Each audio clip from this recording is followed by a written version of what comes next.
আমার লেখা কবিতার বইয়ের নাম একগুচ্ছ কবিতা। কবিতার নাম গর্ব করা। গর্ব করা ভালো নয়, তবু গর্ব করি।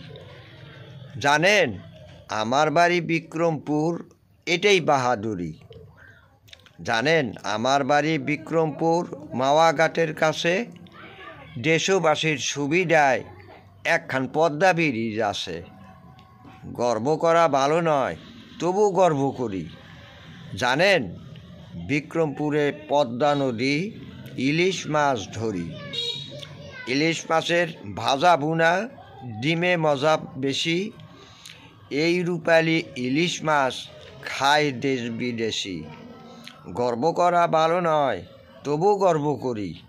মুন্সিগঞ্জ জেলা আমার, লোহজং থানা দড়ি। এই জেলাতে জ্ঞানী গুণী কত কবি দরবেশগণ। বিক্রমপুরের কাঠের গড়ে কত রঙ্গ সাজন।